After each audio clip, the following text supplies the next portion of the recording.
So I learned that I wanted to be a dentist when I was about a junior in high school.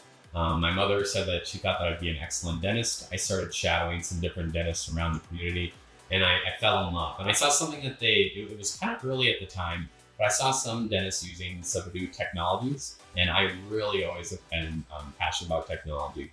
And so I thought dentistry might be getting this huge technology revolution, and that was very true. Now that I'm practicing dentistry, technology's taken over everything. I really love technology in dentistry.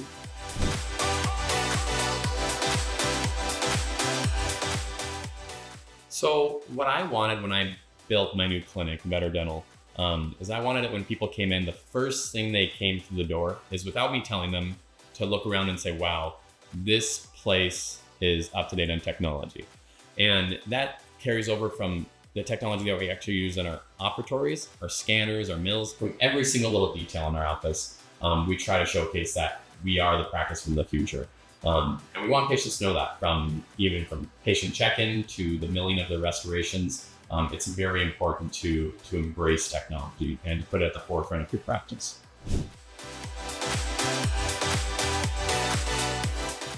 So I got into digital dentistry a little bit in dental school when I would spend some time messing around with different CAD/CAM programs, but I really got into digital dentistry when I got my first Trios 3 scanner at my first clinic. I had one Trios 3 scanner. I fell in love with it, and that's what really opened up the doors to milling, to 3D printing, to all the different things that I do in my clinic now.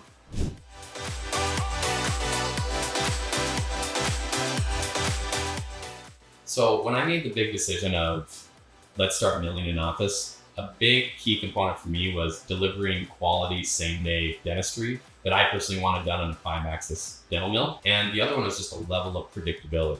I wanted to be able to predictably produce these restorations, to put any finishing touches that we felt they needed, and to be able to use the materials that we felt comfortable using. And so milling in office has completely changed my practice. I feel it's been able to allow me to deliver restorations in dentistry at a more quality type restoration to my patients.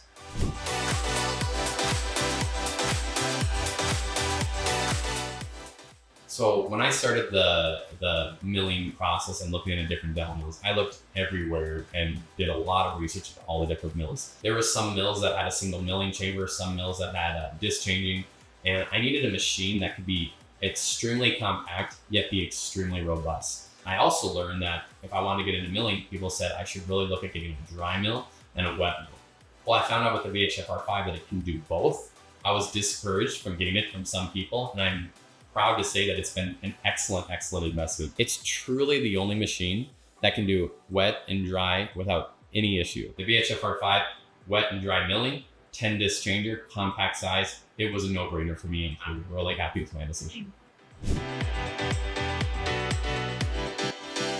I purchased the first VHF-R5 and I loved it so much that I knew I had to have a second. Biggest reason we wanted another one, we do so much same-day dentistry that it ties up a mill essentially. So while one mill is being used, we're able to maybe start that second crown, or if we have to mill a denture, such as like an iVotion monolithic denture, we can do that. It allows us to have just complete flexibility of our workflows. Since we have 2 10-disc changers, we essentially have 20 different discs that we can load remotely for our milling machines. Thank you.